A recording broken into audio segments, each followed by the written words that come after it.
Welcome home Voltagers. Mulai minggu ini kita Voltagers akan belajar tentang Roh Kudus, Kak Jason. Oh iya, bener banget guys. Jangan lupa ikutin ibadah bulan-bulan ini ya guys. Kalau itu pasti, Kak Jason. Semua Voltagers pasti di sini rajin-rajin ikut ibadah. Aku juga mau ajak teman CG, teman sekolah, dan juga teman makan. Teman makan juga? Iya pasti. Oke deh, kakak juga diajak kan ya? Ya mungkin. Loh kok mungkin? Oke deh. Ikutlah. Kalau gitu kita nanti ngobrol-ngobrol lagi, yang lain banyak nungguin. Kita doa Siap. dulu yuk. Ayo. Oke. Tuhan Yesus, terima kasih buat hari ini Tuhan Yesus. Tuhan Yesus, mulai minggu ini kami akan belajar tentang Roh Kudus. Berkati supaya kita bisa semakin hari semakin dekat dengan Roh Kudus, Tuhan Yesus. Dan berkati supaya semua Voltagers bisa dapat banyak hal dari firman hari ini. Terima kasih Tuhan Yesus, hanya di dalam nama Tuhan Yesus kami berdoa. Amin. Enjoy the service. Everybody shout Jesus!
Mujizat terjadi.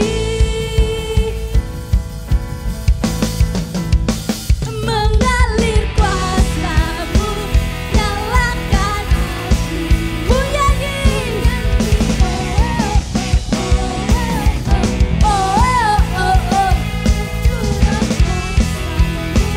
Nyalakan api. Ku nyanyi.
Bisa angkat kedua tangan tinggi-tinggi.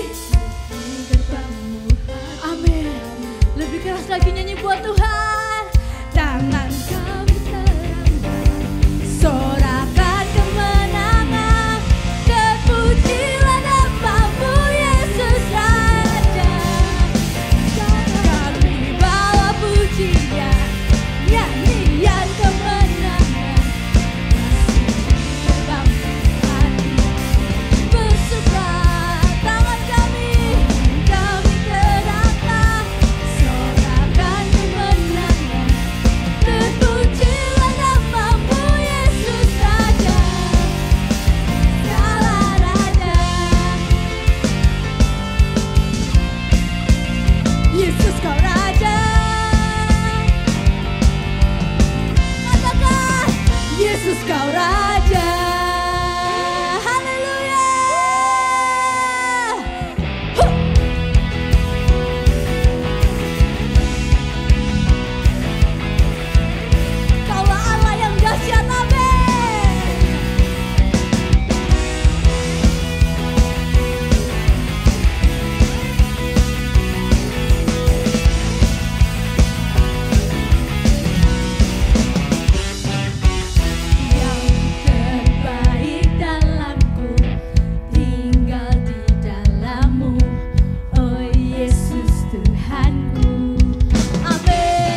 tempat inilah beberapa tahun yang lalu KKR Anak Roh Kudus Datanglah pernah diadakan.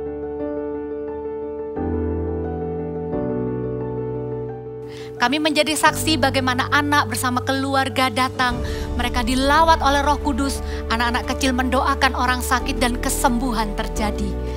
Dari tempat ini jugalah nantinya akan disiarkan pada hari Sabtu 17 Juli, KKR Roh Kudus Datanglah online karena kami percaya tidak ada jarak dalam hadirat Tuhan. Karena itu setiap anak yang menantikan kesembuhan, setiap anak yang rindu mengenal Roh Kudus, setiap anak yang rindu dipakainya, bersama seisi keluarga jangan lewatkan sebuah KKR dengan tema yang menjadi doa kita bersama, yaitu Roh Kudus Datanglah.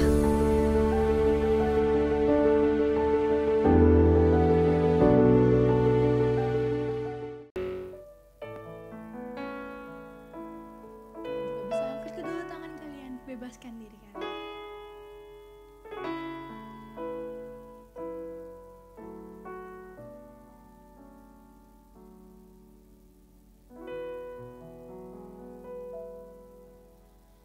Holy Spirit, my friends are so thank you, Lord.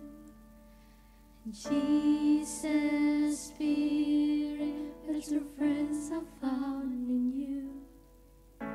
Spirit.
Tuhan, Kau selalu jadi sahabat kami selama-lamanya. Dan kami mau menjadi sahabat-Mu Tuhan. Thank you, Kau mau menemani kami setiap hari. Sebentar lagi kami akan mendengarkan firman-Mu. Roh Kudus, tuntun kami supaya kami bisa mengerti apa yang ingin Kau sampaikan. Tuntun kami, Roh Kudus. Terima kasih Tuhan Yesus. Haleluya. Amin. Hi guys, back again with me. Let me start with this. Have you ever been in a situation where you don't know it's right or wrong? Ketika kamu tuh ada dalam suatu situasi yang ini benar nggak sih aku lakuin ini? Apakah ini tuh sesuai sama firman Tuhan apa enggak ya? Kayak dilema gitu loh. Boleh nggak sih aku lakuin hal ini atau itu? Dan terkadang, most of times malah kayak kita tuh ada suatu suara dalam hati kita yang tuntun kita, yang kasih tahu. Or kalau itu pun bukan suatu suara, seringkali adalah suatu perasaan bersalah. Kalau kita itu mau lakuin sesuatu dan itu nggak benar gitu loh, itu menyedihkan hati Tuhan.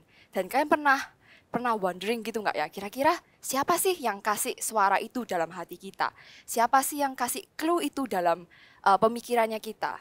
You know the answer is, it's Holy Spirit. Itu adalah Roh Kudus. Roh Kudus itu adalah peran utamanya Roh Kudus adalah bawa kita untuk selalu hidup kita itu dekat sama Tuhan. Hidup kita itu kembali ke tracknya Tuhan, sesuai lagi sama jalannya Tuhan. Kok bisa ya kayak gitu? Kayak kita buka ayatnya sama-sama di Yohanes 14. Kakak bacain aja ya. Yohanes 14, judul perikopnya adalah Yesus menjanjikan penghibur. Di ayat yang ke-16 tuh dibilang kayak gini. Aku akan meminta kepada Bapa, dan ia akan memberikan kepadamu seorang penolong yang lain, supaya ia menyertai kamu selama-lamanya.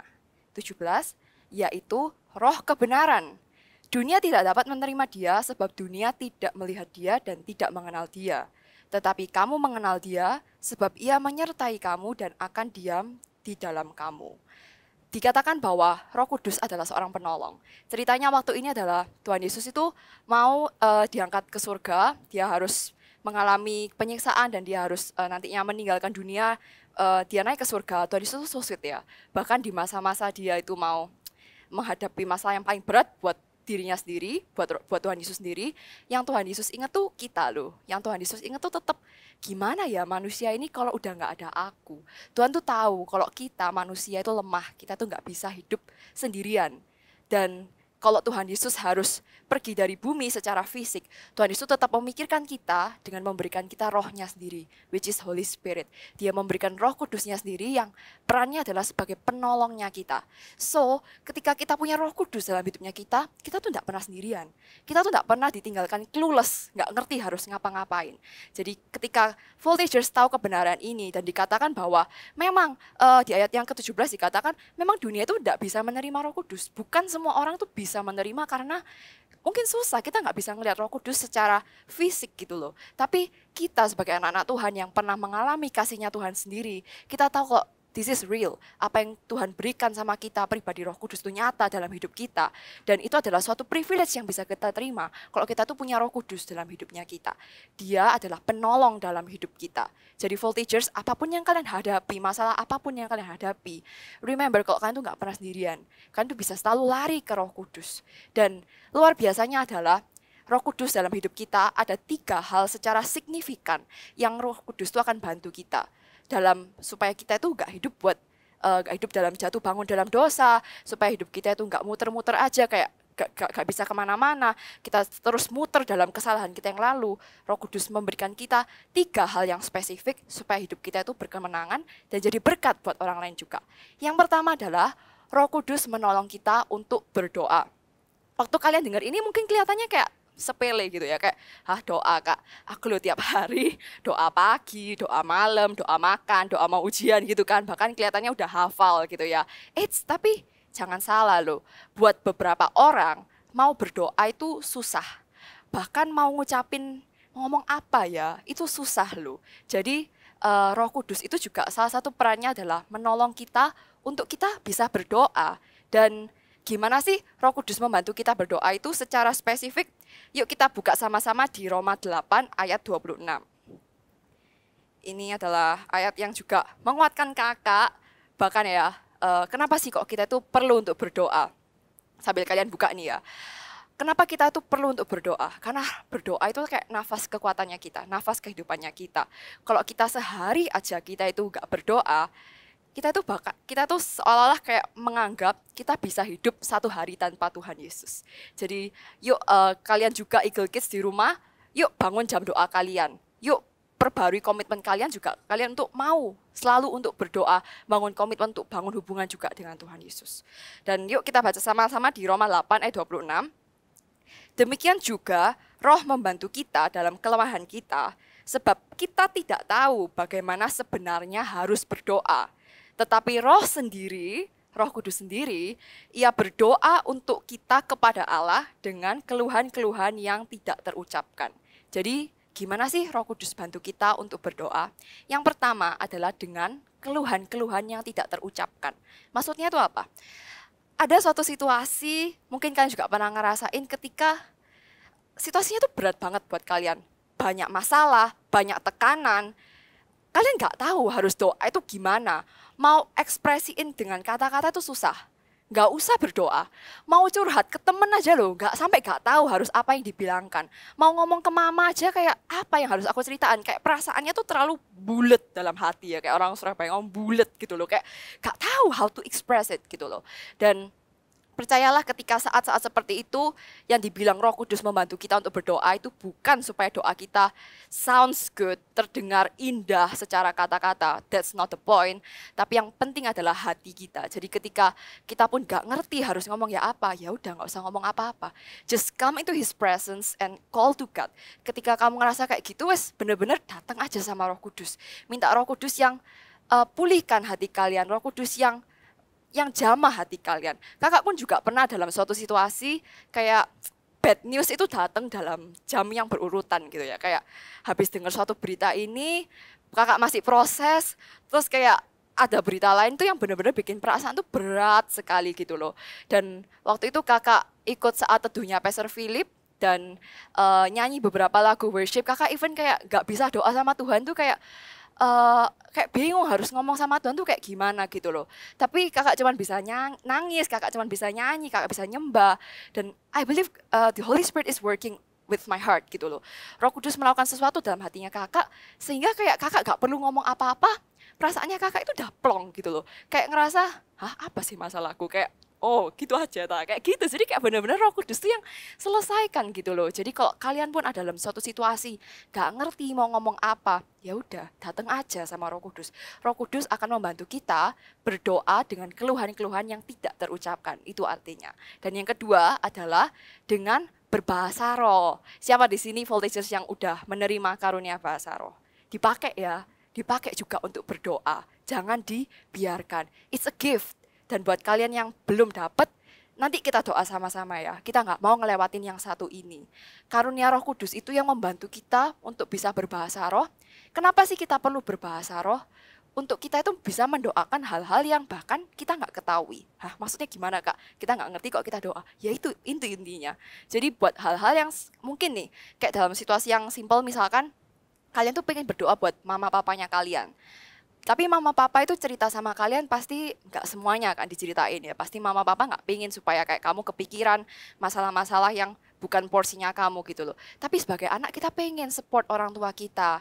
Kita mungkin nggak ngerti masalahnya, tapi dengan kita berbahasa roh, secara tidak langsung kita tuh juga mendoakan masalah-masalah mereka. Ketika kita juga berdoa buat misalkan kita pengen berdoa buat Indonesia, buat presiden kita.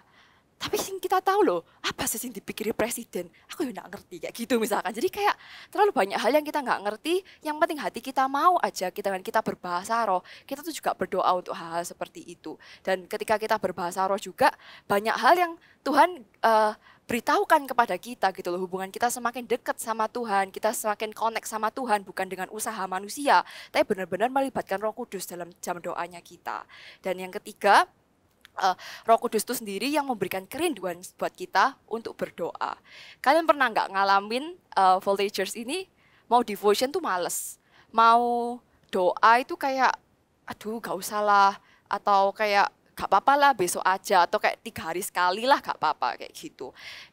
Jangan diabaikan. Ketika kalian pun ada dorongan yang kayak ayo saat teduh, ayo jangan bolos sekali lagi. Itu adalah pekerjaan Roh Kudus loh. Roh Kudus itu yang selalu mengingatkan kita buat ayo jangan ikuti dagingnya kita. Dengerin Roh Kudus yang mendorong kamu untuk semakin dekat sama Tuhan Yesus. Jadi buat kita punya kerinduan untuk selalu mendekat sama Roh Kudus, mendekat sama Tuhan Yesus, nggak bolong-bolong lagi baca saat teduh. That's the Holy Spirit working on you. Dan kalau kalian sudah sekali dengar Roh Kudus, please jangan diabaikan. Kalau sekali kamu dengerin Roh Kudus, kayak anggapannya itu kayak frekuensi ya, kayak frekuensi. Kalau ada getaran yang bikin kamu tuh kayak pengen doa, kalian abaikan sekali, ya besok masih ada kayak gitu lagi. Tapi mulai berkurang. Terus besoknya lagi diingetin lagi, tapi kaliannya kayak menunda lagi. Semakin lama, suara itu akan hilang dari hatinya kalian. Suara itu akan hilang dari hidupnya kalian. Do you want to lose Holy Spirit in your life? No. Jadi ketika sekali aja diingetin sama Roh Kudus, yuk jangan ditunda-tunda lagi. Jangan, don't take it for granted gitu. Itu kayak punya Holy Spirit in your life is a privilege, you know. Dan yang kedua, selain Roh Kudus itu membantu kita untuk berdoa, Roh Kudus itu juga membantu kita buat memahami firman Tuhan. Kalau this is the funny thing ya, kalau kalian ini ikut sekolah, kalian pernah kelas 1 SD, dan kalian mungkin sekarang ngalamin kelas 5 SD, buku paketnya kalian beda nggak sih? Buku pelajarannya kalian. Pasti buku matematikanya beda lah ya, buat buku matematika anak kelas 5 sama buku matematika anak kelas 1. Tapi kalau kita ngomongin firman Tuhan, kalau kita ngomongin Alkitab, sama loh guys. Alkitab yang kalian baca sekarang, di usia sekarang ini, sama dengan Alkitab yang Pastor Philip baca. Jadi Alkitab itu memang mungkin terdengarnya susah gitu loh. Dan kakak akuin sendiri ya, kakak gak pernah ngerasa sampai ada di level kakak itu benar-benar memahami Alkitab. Because firman Tuhan itu benar-benar luar biasa dan kadang juga manusia tuh nggak bisa nangkep dengan sepenuhnya gitu loh. Tapi jangan jadikan alasan itu untuk kita berhenti membaca firman Tuhan. Justru libatkan Roh Kudus ketika kalian mau baca firman Tuhan, doa terlebih dahulu. Tuhan Yesus, aku mau baca Alkitab, biar Roh Kudusmu sendiri yang menerangi aku Tuhan, supaya aku bisa mengerti firman-Mu. Dan itu benar-benar terjadi ketika kalian kalian merindukan untuk ngerti firman ini ngomongin apa, dan kalian libatkan Roh Kudus. Roh Kudus yang akan memberikan pengertian-pengertian dalam ketika kalian membaca. Roh Kudus yang akan menjelaskan dengan bahasa yang super simple yang kalian bisa terima. Dan mungkin contohnya itu juga lewat pengalaman hidup. Tuhan kayak ingatkan, kamu pernah ngalamin ini adalah bukti dari firman Tuhan. Jadi itu seru loh guys. Kalau kalian benar-benar mau, kalian rindu buat ngerti firman Tuhan, ayo ajak Roh Kudus juga untuk kalian dapat pengertian apa sih yang Roh Kudus itu mau sampaikan lewat hidupnya kalian. And I believe ketika kalian minta, Tuhan itu juga akan berikan. Jadi gak ada lagi yang ngomong kalau devotion itu bosen kak, aku loh baca, aku loh nyanyi, aku loh gak dapat apa-apa. Ya maybe you're just doing some routines. Mungkin kalian cuma rutinitas. Mungkin kalian cuma ngelakuin devotion buat checklist. No, that's not the point. The point of devotion, inti dari sebuah kalian bangun hubungan dalam saat teduh adalah hubungannya kalian dengan Roh Kudus. Jadi mulai dari kalian berdoa, kalian nyanyi, kalian baca firman, libatkan Roh Kudus. You will feel His presence yang so sweet, yang benar-benar kayak gak mau lah di-treat sama yang lain gitu loh. Kayak 15 minutes of your day can be something yang very memorable gitu loh. Jadi ayo libatkan Roh Kudus dalam kalian baca firman Tuhan juga. Dan yang ketiga, Roh Kudus itu membantu kita agar kita bisa bersaksi buat orang lain. It's actually a domino effect. Ketika kalian itu mau berdoa, melibatkan Roh Kudus, kalian sendiri mengalami Roh Kudus dalam hidup kalian, kalian jadi dapat pemahaman untuk mengerti firman Tuhan, punya kehausan buat mau cari tahu lebih lagi tentang firman Tuhan.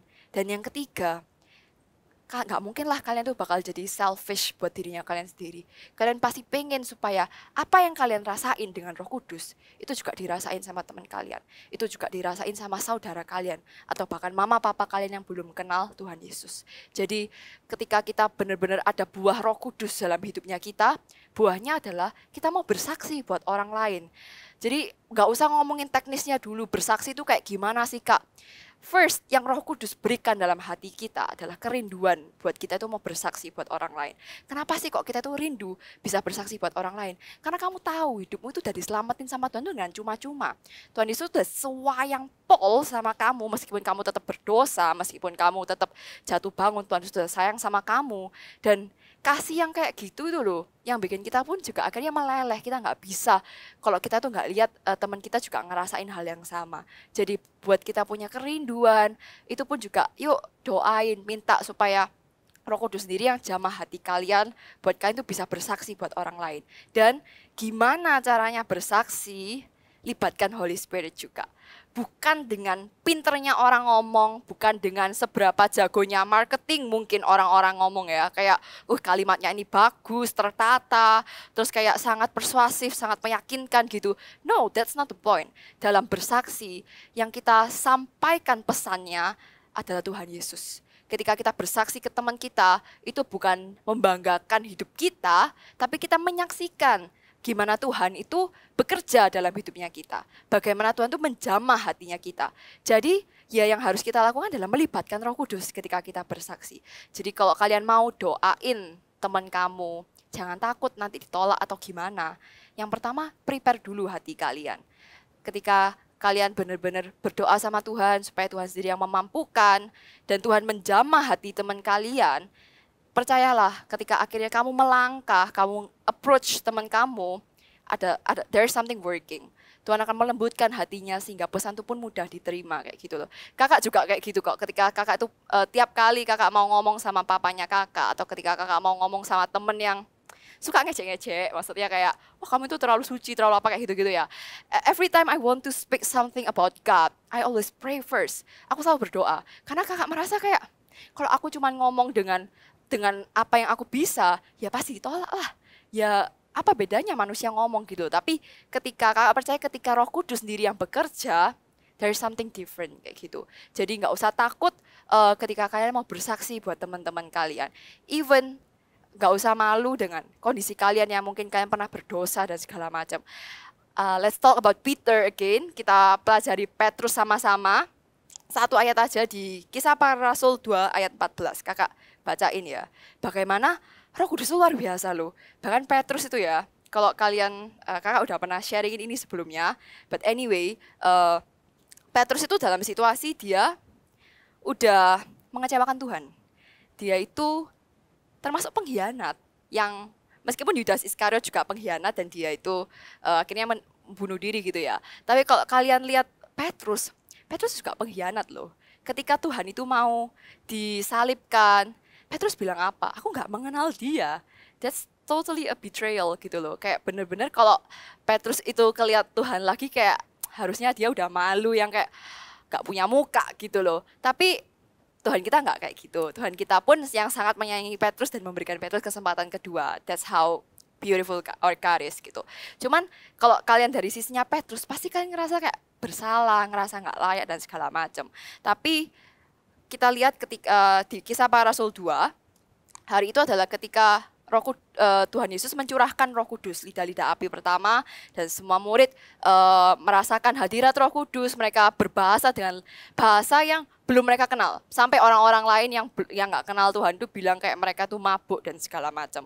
Dan kalian tahu, Petrus sebagai orang yang berdosa, totally berdosa. Dari 12 murid, sisa 11 murid, harusnya yang paling merasa nggak layak itu Petrus, menurut kakak ya. Tapi dari 11 murid itu, Petrus yang bangkit berdiri, di ayat 14, maka bangkitlah Petrus berdiri dengan ke-11 rasul itu, dan dengan suara nyaring ia berkata kepada mereka, hai kamu orang Yahudi dan kamu semua yang tinggal di Yerusalem, ketahuilah dan camkanlah perkataanku ini. Kemudian dia lanjutkan dengan berkhotbah, dan setelah khotbah itu, ribuan orang langsung dibaptis menerima Tuhan Yesus. Artinya adalah, mungkin gak sih Petrus tuh kayak gitu? Bisa gak sih Petrus itu, bayangin aja situasinya Petrus kayak gitu, bisa gak? Kok bisa dia itu berdiri gitu loh. Dia yang mau stand up dan membela Tuhan dan mengabarkan tentang Tuhan. Kalau bukan Roh Kudus. Jadi exactly setelah dia terima Roh Kudus, dia terima keberanian. Artinya dia meninggalkan semua masa lalunya dia yang menghantui dia, yang bilang dia nggak layak, semua pengkhianatannya dia yang mungkin terus terngiang-ngiang di otaknya, dia mau tinggalkan itu semua. Dan Roh Kudus yang berikan dia kemampuan, Roh Kudus yang berikan dia keberanian untuk dia itu bersaksi. Jadi whatever your situation is, kayak gimana pun situasinya kalian, apapun keraguan kalian, aku nggak bisa ngomong, aku nggak bisa apa. Hey, selama kalian mau punya hatinya aja buat bersaksi, Roh Kudus kok yang akan memampukan kalian.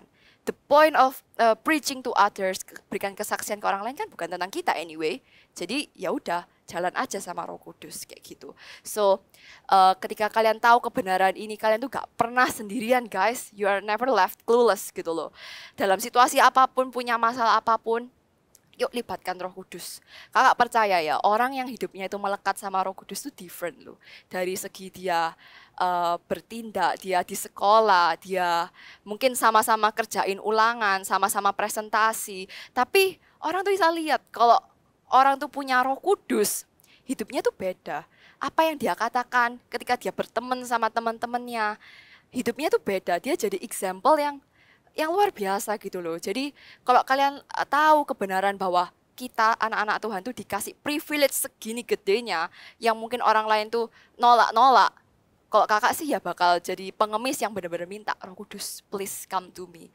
Aku gak peduli orang ngomong apa, gak peduli gimana orang lain mandang aku. Yang aku tahu, I need you Holy Spirit, I want you Holy Spirit. And the question is, Holy Spirit is always available to us. Roh Kudus itu selalu ready kapanpun buat kita. And the question, are you available to Him? Apakah kamu terbuka buat Roh Kudus? Apakah kamu mau hidupmu bergaul erat sama Roh Kudus? Jadi pertanyaannya bukan lagi kayak, Kak, aku tuh punya nggak sih Roh Kudus dalam hidupku? Ya, that's not for me to answer. It's for you to answer. Let's check on your heart gitu loh. Apakah kamu sendiri pernah nggak sih mengundang Roh Kudus dalam hidupnya kalian? Apakah kamu mau nggak sih dengar-dengaran sama Roh Kudus, melibatkan Roh Kudus? Kakak percaya kok Roh Kudus tuh yang very soft and gentle. Ketika kita minta, dia nggak akan berlama-lama buat datang sama kita. And ketika kita punya Roh Kudus juga, itu yang bikin hubungan kita tuh sama Tuhan tuh kayak lebih langgeng gitu loh. Kayak kita nggak gampang burn out, kita nggak gampang capek, kita nggak gampang putus asa, nggak gampang kecewa. Ya karena God is just so good in our life gitu loh. Dan feeling yang kayak gini tuh nggak bisa di-describe by words, harus kalian sendiri rasain gitu. Jadi kayak kakak tawarin something yang very good, kakak iming-imingin kalian kayak relationship with God is very precious dan nggak bisa ditukarin sama hal yang lain gitu loh. Jadi kalau kalian udah pernah ngalamin kasih mula-mula, ketika kalian kayak nangis dan merasa jatuh cinta sama Tuhan Yesus, kalian merasa dijamah Roh Kudus, dan kalian sekarang udah kehilangan kasih itu, come on guys, go get it back. Dapetin itu lagi yuk, itu very precious loh. Dan itu yang akan keep you going, sampai kalian tua, sampai kalian usia berapapun. Jangan pernah tinggalin itu. So, that question back, are you available to Holy Spirit? Kakak pengen banget kalian juga sendiri jawab in your heart, deep in your heart, yes, I am available to Holy Spirit. Dan jadikan itu doa kalian, jadikan itu benar-benar komitmen kalian buat tiap hari mau melangkah sama Roh Kudus. Kayak it's so good, dan Roh Kudus itu yang ready selalu stand by your side untuk menolong kalian juga. So now kakak pengen doa, let's close our eyes. Tuhan Yesus, hamba mau berdoa Tuhan buat setiap anak-anak Tuhan. Aku percaya Tuhan, Engkau terlebih rindu Tuhan untuk memberikan Roh Kudus-Mu buat setiap mereka Tuhan. Jamah setiap hati Tuhan buat mereka yang mengatakan, yes, I am available to Holy Spirit. Aku mau selalu terbuka dengan Roh Kudus. Aku mau selalu dekat dengan Roh Kudus. Let your Holy Spirit fills them right now, God. Biar Roh Kudus itu yang hidup dalam setiap hari mereka, menuntun mereka Tuhan. Dalam sekolah mereka Tuhan, jadikan mereka excellent. Dalam keluarga mereka Tuhan, jadikan dia teladan. Dalam pertemanan mereka, jadikan dia pembeda Tuhan. Aku percaya Tuhan, Kau jadikan voltagers ini luar biasa. Ketika mereka punya Roh Kudus, mereka akan tidak mudah kecewa, mereka akan tidak mudah jatuh dalam dosa, karena Roh Kudus sendiri akan memampukan mereka Tuhan untuk melakukan segala banyak hal. Biar jam doa mereka sekarang mulai dari hari Tuhan menjadi lebih manis dengan Engkau Tuhan. Bukan hanya devotion yang rutin yang dikirimkan oleh kakak-kakak CGG setiap hari Tuhan. Tapi benar-benar hubungan yang manis, yang nyata, yang mereka rasakan sendiri. Roh Kudus hadir dalam setiap jam doa mereka Tuhan. Dan yang terakhir Tuhan, sungguh-sungguh Tuhan berikan kerinduan dalam hati mereka. Buat mereka mau bersaksi, buat teman-teman mereka, buat saudara mereka. Biar Kau pakai hidup mereka Tuhan sampai komplit Tuhan. Untuk menjadi saksimu Tuhan Yesus. Dan buat setiap mereka Tuhan yang belum bisa berbahasa roh, hamba berdoa Tuhan. Engkau sendiri yang menjamah setiap mereka Tuhan. Ketika mereka benar-benar meminta Holy Spirit comes into your life. Biar Roh Kudus sendiri yang memberikan kata-kata itu, memberikan bahasa itu, memberikan karunia itu yang gak bisa di-describe even. Tapi sungguh-sungguh karunia itu yang akan menuntun hidup mereka dan menjadikan mereka berbeda Tuhan Yesus. Thank you Tuhan Yesus memberkati setiap jemaat Voltagers hari ini Tuhan. Biar mereka menjadi excellent, biar mereka menjadi example dalam seminggu ke depan mereka sekolah, mereka beraktivitas Tuhan. Hamba-Mu percaya ada sukacita damai sejahtera yang mengalir dalam hidup mereka. Voltagers bisa angkat kedua tangan kalian, terimalah berkat dari Bapa, Putra dan Roh Kudus yang akan selalu menjadikan kalian berbeda dan hidup kalian penuh dengan kemenangan. In Jesus' name we pray. Amen. God bless you.